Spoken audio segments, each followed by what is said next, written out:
Saudara-saudara pendengar yang kami kasihi dimanapun Anda berada, Anda kembali bersama kami pada acara Telaga, Tegur Sapa Gembala Keluarga. Saya Gunawan Santoso dari Lembaga Bina Keluarga Kristen akan berbincang-bincang dengan Bapak Pendeta Dr. Paul Gunadi. Beliau adalah seorang pakar dalam bidang konseling serta dosen di Seminari Alkitab Asia Tenggara, Malang. Perbincangan kami kali ini tentang cinta pertama. Kami percaya acara ini pasti bermanfaat bagi kita sekalian. Dan dari studio kami mengucapkan selamat mengikuti. Pak Paul, ada banyak ungkapan tentang cinta pertama yang menjadi pengalaman dari banyak orang. Tetapi sebenarnya apa ya sih yang disebut dengan cinta pertama itu, Pak Paul? Oke, saya akan menjabarkan terlebih dahulu tahapannya Pak Gunawan ya, dan nanti di tengah-tengah itu baru saya akan panggil yang mana yang disebut cinta pertama. Pada awalnya kita itu tuh sebetulnya menyukai seseorang. Jadi rasa suka lah yang pertama-tama dirasakan. Rasa suka lah yang menimbulkan ketertarikan. Nah, nanti kita akan lihat lagi bahwa ketertarikan itu tuh akan berbuah ya, menjadi kebergantungan, dari kebergantungan akhirnya keintiman, dari keintiman akhirnya penyatuan. Nah, yang biasanya disebut cinta pertama sebetulnya adalah fase ketertarikan yang sangat kuat atas dasar rasa suka. Jadi kita menemukan hal-hal yang kita sukai pada seseorang dan itu membuat kita tertarik kepadanya. Nah, biasanya itu kita alami untuk pertama kalinya ya. Belum pernah sebelumnya kita menemukan hal seperti ini. Nah, itu yang biasanya disebut cinta pertama. Nah, Pak Paul, kalau rasa suka, itu kan kita bisa suka terhadap teman sejenis kita gitu, Pak Paul, yang pasti tidak akan menjadi cinta pertama nantinya ini, karena kita sejenis gitu. Bukan, betul. Jadi yang dimaksud di sini adalah cinta antara lawan jenis dan kita menemukan hal-hal yang kita suka itu pada lawan jenis kita. Iya. Nah, prosesnya seseorang dari suka itu karena dia mengamati atau karena tiba-tiba saja suka atau bagaimana, Pak? Sebetulnya sebelum kita bertemu dengan orang tersebut, kita itu tuh sudah mempunyai yang saya sebut cetak biru ya, blueprint atau daftar selera idaman, dan ini sudah kita bawa kemana-mana. Mungkin kita sadari, mungkin kita tidak menyadarinya. Nah, waktu kita bertemu dengan seseorang yang sesuai dengan cetak biru yang kita miliki itu, tergugahlah perasaan kita. Nah, ini yang disebut misalnya cinta pada pandangan pertama. Kok tiba-tiba kita bisa begitu tertarik, kita begitu yakin dengan orang tersebut. Nah, orang inilah yang akan menjadi pasangan hidup kita. Jadi sebetulnya ya, cetak biru itulah yang membuat kita ketemu dengan orang yang kita sukai. Cetak biru itu, proses terbentuknya itu bagaimana, Pak Paul? Apakah misalnya seorang laki-laki gitu, Pak Paul, karena melihat image ibunya atau gambaran dari ibunya lalu terbentuk cetak biru atau bagaimana, Pak? Pada umumnya kita memang akan terpengaruh dengan orang-orang penting di dalam hidup kita di masa lampau.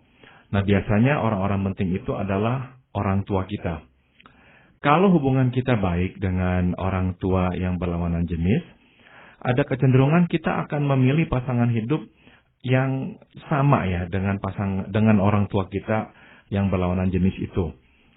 Sebaliknya, jikalau hubungan kita buruk, kita nggak suka ya dengan orang tua kita yang berlawanan jenis itu, ada kecenderungan kita memilih yang berkarakteristik terbalik ya dari apa yang kita temukan pada orang tua kita itu.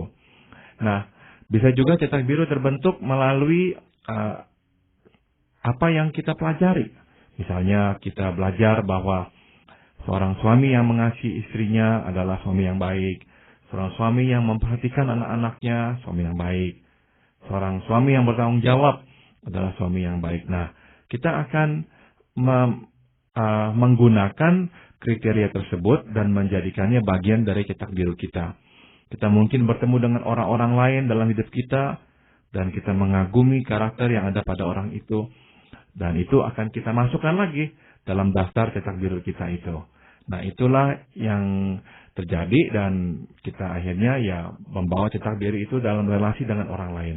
Ya, Pak Paul, biasanya cetak biru yang ada di dalam diri kita itu tentunya kan sesuatu yang ideal gitu, ideal sekali buat kita khususnya.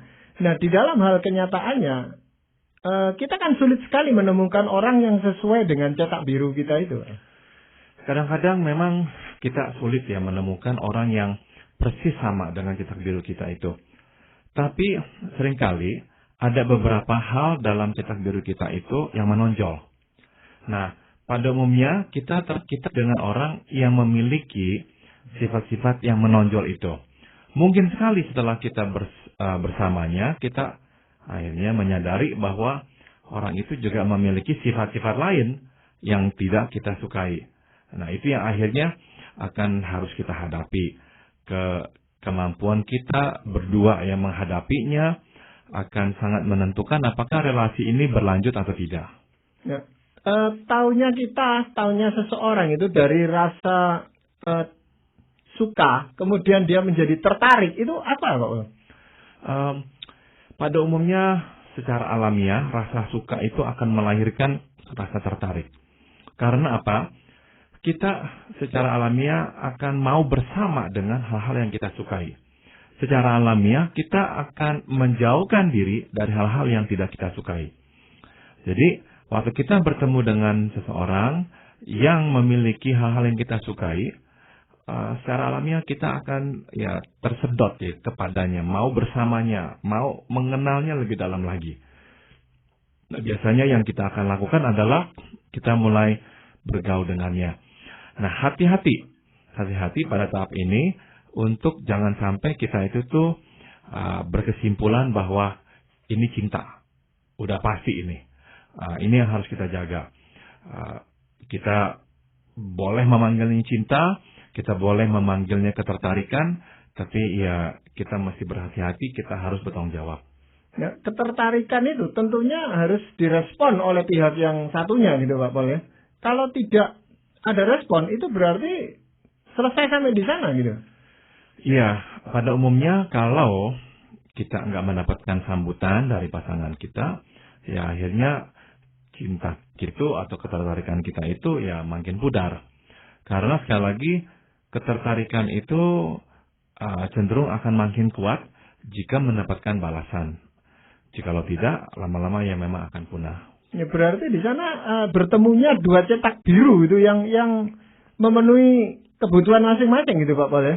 Dan kadang-kadang tidak bertemu ya dalam pengertian bisa jadi pasangan atau lawan jenis kita itu mempunyai cetak biru yang berbeda. Betul, dan tidak ditemukan pada kita dan nggak ketemu. Dan akhirnya ya dua-dua harus berkata ya nggak bisa. Meskipun kita berkata engkaulah orang yang cocok denganku, tapi kalau yang satunya berkata engkau bukan orang yang cocok denganku, ya kita harus terima itu. Ya Bapak, setelah ketertarikan itu kita menjadi lebih sering bertemu dan sebagainya, itu tahap berikutnya apa Bapak? Tahap berikutnya adalah kebergantungan. Nah, jadi masa berpacaran sebetulnya adalah masa di mana dimulailah kebergantungan itu. Ketertarikan membawa kita dekat dengan pasangan kita. Kita mulai menjalin relasi dengannya. Semakin menjalin relasi, semakin kita mengalami kebergantungan pada dia. Karena apa? Karena kita akan melihat dan merasakan sumbangsi perannya dalam kehidupan kita. Waktu kita sedang sedih, kita ngomong dengannya, kok rasanya enak. Kita merasa terhibur. Waktu kita merasakan kita kehilangan arah hidup. Nah, pasangan kita bisa memberikan kita masukan, kita merasakan kembali arah yang jelas dalam hidup kita, dan sebagainya. Nah, waktu kita mulai mengalami hal-hal itu semua, dimulailah proses kebergantungan. Yang perlu saya tambahkan di sini adalah kebergantungan itu seharusnya atau sebaiknya mencakup banyak aspek dalam kehidupan kita. Kita ini nih sebagai manusia dapat dibagi dalam beberapa ruangan atau aspek. Ada yang namanya ruangan emosional, ada ruangan kognitif atau pikir, Jadi kita senang sekali bisa tukar pikiran dengan pasangan kita, ya, saling mengasah. Ada yang namanya ruangan sosial. Jadi kita bisa pergi bersama-sama pasangan kita, menikmati pergaulan dengan teman-teman, teman-temannya bisa menerima kita, teman-teman kita pun bisa menerimanya, keluarga kita dan keluarganya bisa saling menerima. Ada juga ruangan rekreasi, kita bisa saling menyegarkan, kehadirannya menyegarkan kita dan sebaliknya juga. Dan kita berdua bisa menikmati kegiatan yang sama, ya, hobi-hobi yang serupa. Ada lagi ruangan rohani, di mana kita berdua bisa bersatu, ya, dalam iman, dalam doa, dalam pelayanan kepada Tuhan. Dan yang lainnya lagi adalah ruangan seksual atau jasmani, di mana akhirnya kita merasakan kita bisa menikmatinya juga secara seksual, dan ini dilakukan setelah pernikahan. Nah, seyogianya lah semua ruangan ini nih bertumbuh. Bertumbuh dalam pengertian kita makin akrab dan makin merasakan ketergantungan. Misalnya, orang yang sudah menikah lama dan saling bergantung sekali, sewaktu pasangannya nggak ada, dia akan merasakan kepincangan. Misalkan secara sosial, dia pergi, dia kemana dengan temannya, dia merasa nggak enak. Nggak ada pasangannya. Waktu dia sedih, dia nggak bisa membagi hidupnya. Waktu dia suka cita, dia nggak bisa membagi juga rasa sukanya. Nah, kebutuhan emosionalnya tak terpenuhi. Karena apa? Kebergantungannya itu. Jadi, relasi yang sehat, relasi di mana semua aspek yang tadi saya sebutkan itu tuh akhirnya mulai bertumbuh. Bertumbuh dalam hal salah satunya adalah kebergantungan. Waktu kebergantungan itu terus bertumbuh, kita masuk ke aspek keintiman, Pak Gunawan. Keintiman artinya kita merasa dia adalah orang yang paling dekat dengan kita. Kalau dia nggak ada, kita merasa sangat goncang sekali. Jadi kita membutuhkan sekali kehadirannya. Kita benar-benar menganggap dia itu tuh belahan jiwa kita. Nah, akhirnya kita konsumasikan dalam pernikahan, yaitu penyatuan. Nah, sekali lagi saya tekankan di sini, masa berpacaran dimulai dari kebergantungan tadi. Dan seyogianya selama masih berpacaran, dua orang itu tuh bertumbuh dari kebergantungan masuk kepada keintiman. Setelah mereka menikah, barulah keintiman itu tuh dikembangkan lagi sampai menuju kepada penyatuan. Dan kita yang sudah menikah tahu bahwa penyatuan itu tidak terjadi sebulan setelah menikah atau 2 bulan setelah menikah, itu usaha sepanjang masa, ya. Jadi pernikahan adalah suatu perjalanan yang diawali dari keintiman terus sampai kepada penyatuan. Ya, di dalam hal ketergantungan, Pak Paul, kita yang tadinya biasanya itu mandiri, jadi artinya sudah biasa sendiri-sendiri. Setelah tertarik itu kok bisa menjadi tergantung, itu gimana, Pak Paul? Seolah-olah kan menjadi ada sesuatu yang kurang di dalam hidup kita ini. Karena kita menerima sumbangsinya, kita menerima bantuannya, kasih sayangnya, penghiburannya. Kita menerima manfaat dari kehadirannya dalam hidup kita. Apa-apa yang dia lakukan dalam hidup kita, itu akan bisa mengisi kebutuhan atau memperkaya hidup kita. Jadi memang dari dua segi lah seseorang itu tuh akhirnya masuk ke dalam hidup kita. Ya, ada kebutuhan-kebutuhan yang dia akan penuhi. Tapi ada hal-hal yang memang nggak bersifat kebutuhan, namun dia bisa isi kepada kita, yaitu hal-hal yang menambah semaraknya hidup kita. Misalkan, kita cukup dikasihi oleh orang-orang di sekitar kita, tapi kehadirannya dia itu tuh membuat hidup kita menjadi penuh dengan tantangan, penuh dengan cita-cita bersama. Nah, hal itu tuh menjadi sesuatu yang kita antisipasi, kita mau raih.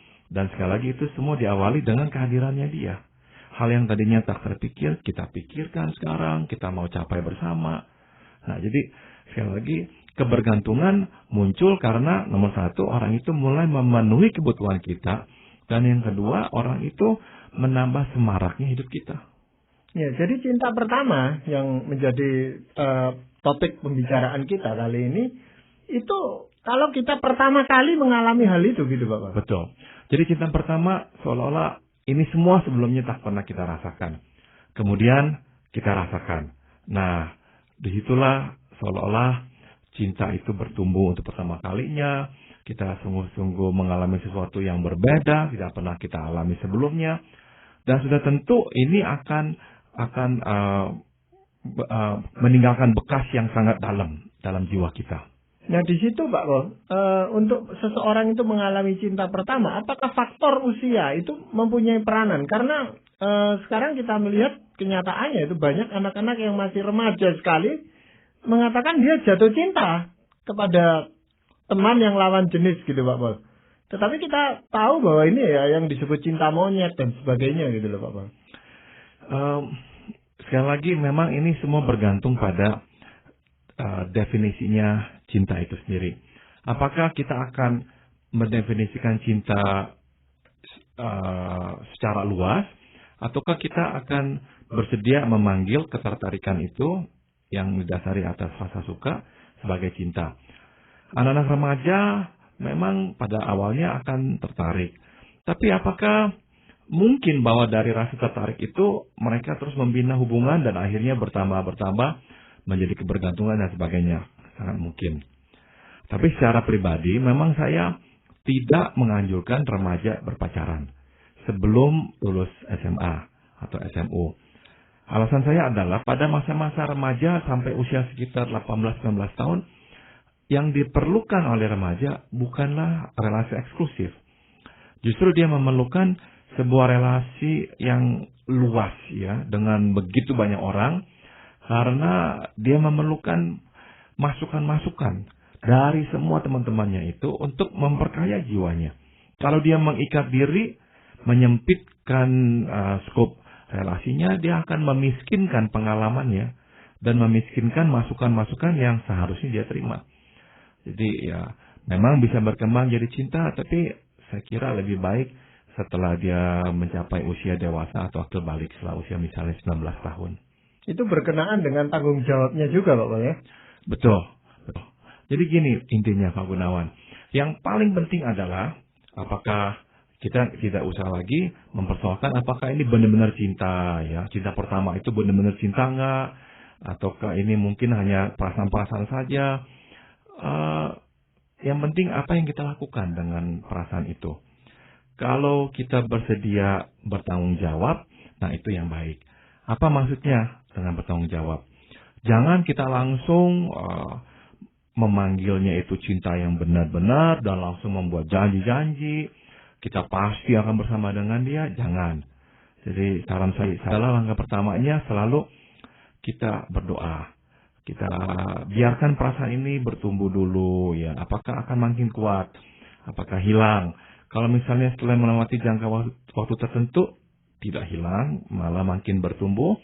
Nah, berarti kita lebih pasti perasaan ini memang nggak hanya melintasi kita, tapi memang akan menghuni kita. Ya. Ketergantungan itu tadi Pak Pol katakan bisa membuahkan keintiman itu Pak Pol. Nah di sini kadang-kadang pasangan itu yang sudah merasa yakin bahwa ini pasangannya, keintimannya itu lalu kebablasan gitu Pak Pol. Itu yang harus dijaga Pak Gunawan. Sebab sudah tentu kita ini sekarang menghadapi dua tekanan ya, dari dalam dan dari luar. Sebagai remaja, gejolak hormonal akan sangat kuat. Sehingga dorongan untuk intim secara fisik akan sangat besar. Rasa ingin tahu juga sangat kuat sekali. Nah itu juga mesti dijaga. Dan dari luar adalah lingkungan makin permisif ya. Jadi orang-orang makin banyak yang berhubungan sebelum menikah, kita harus jaga. Dan apa-apa yang kita tonton juga makin bisa mempengaruhi kita, membuat kita berpikir ya tidak fair melakukannya sekarang. Jadi kita harus jaga, sebab kita tahu Tuhan melihat. Manusia lain mungkin tidak melihat, Tuhan melihat, dan apa yang Tuhan tidak berkenan, Tuhan tidak berkati. Nah Pak Pol, tadi Pak Pol singgung bahwa di dalam masa-masa seperti itu, kita perlu mendoakan mengenai hubungan ini dan sebagainya. Nah itu, doa itu dinaikkan secara pribadi-pribadi atau bersama-sama atau bagaimana Pak Pol? Nah jadi setelah kitanya secara pribadi ya, mendoakan, dan kita lihat kok perasaan kita memang tetap ya, ada, nggak hilang, kita hampiri, ngomong dengan orang tersebut dan kita katakan kita menyukainya. Dan kita menanyakan apakah dia bersedia mendoakan relasi ini. Kita minta dia untuk mempertimbangkan apakah kitalah orang yang akan dicintainya juga. Mungkin sekali saat itu dia tidak punya perasaan apa-apa kepada kita. Jadi kita tantang dia untuk berdoa bersama. Kalau dia berkata dia bersedia, tentukan satu kurun misalkan ya, 3 bulan. 3 bulan kita tetap berelasi sebagai teman, tapi dua-dua berdoa. Nah, tidak ada ikatan di situ. Kalau setelah 3 bulan yang satu berkata, maaf, perasaan saya hilang, ya terima. Tapi misalkan setelah 3 bulan, perasaan itu tetap ada dan dua-duanya makin merasakan perasaan tertarik setelah berdoa, oke, kita resmikan sebagai pacar. Barulah nanti kita arungi masa berpacaran ini bersama-sama. Ya, ada pasangan itu, bukan pasangan, jadi orang yang saling tertarik gitu, menggunakan cara untuk berpisah secara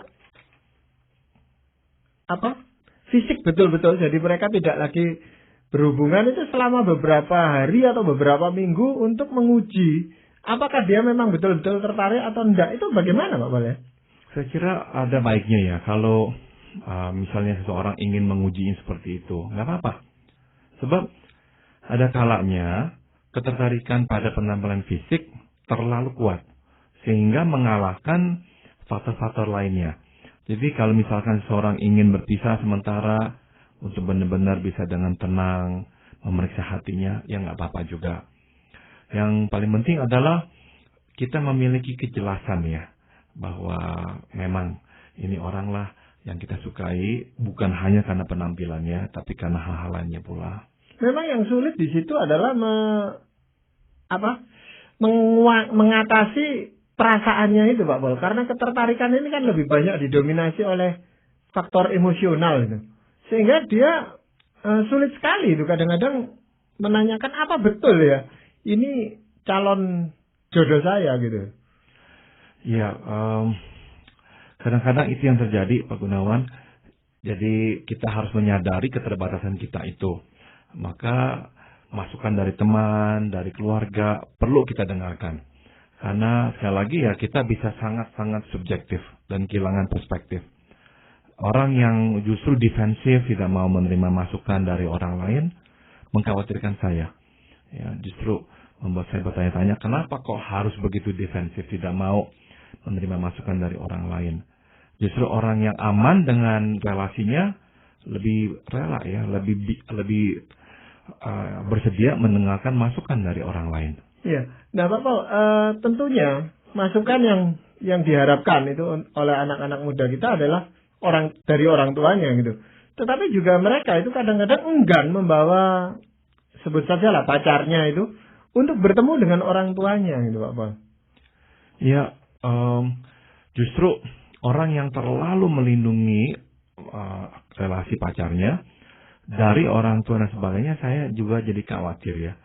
Justru kalau dia aman, dia akan bersedia. Pacarnya dinilai oleh orang tuanya. Dan dia berani mempertanggungjawabkannya. Nah, ini membawa kita kepada satu lagi poin, yaitu pacaran adalah masa persiapan untuk menikah. Pacaran bukan hanya mengenal. Bukan, kalau hanya mengenal tadi yang sebelumnya. Fase yang sebelum tadinya. Yang sebelumnya saya sudah jabarkan. Pacaran adalah masa penjajakan. Apakah kita bisa hidup bersamanya nanti dalam pernikahan. Dan sekaligus masa persiapan.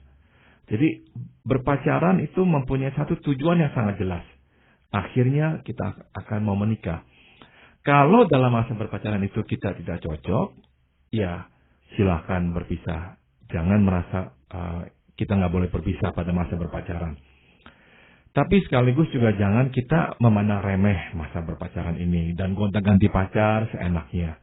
Karena yang kita akan pengaruhi adalah perasaan orang dan hidup orang. Jangan kita mempermainkan hidup orang lain. Jadi serius. Namun sekali lagi, kalau memang tidak cocok, dua-dua harus dewasa dan berkata tidak cocok dan sebaiknya berpisah.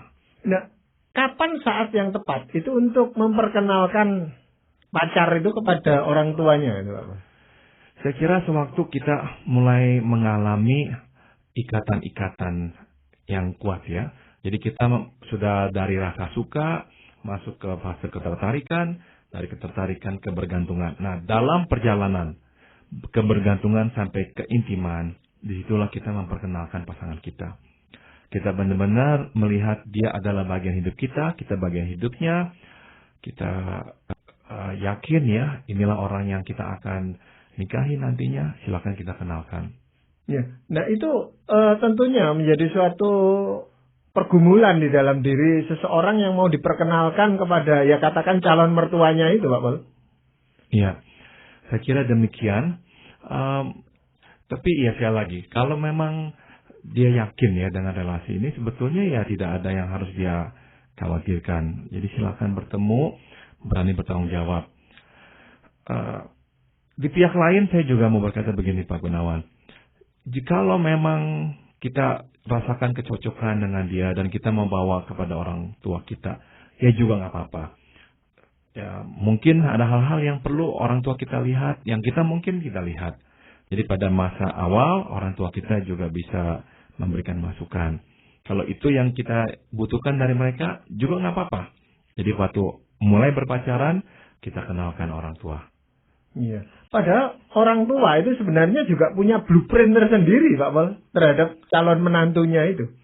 Nah, itu yang acap kali menjadi bahan konflik ya antara anak dan orang tua karena tidak ketemu ya.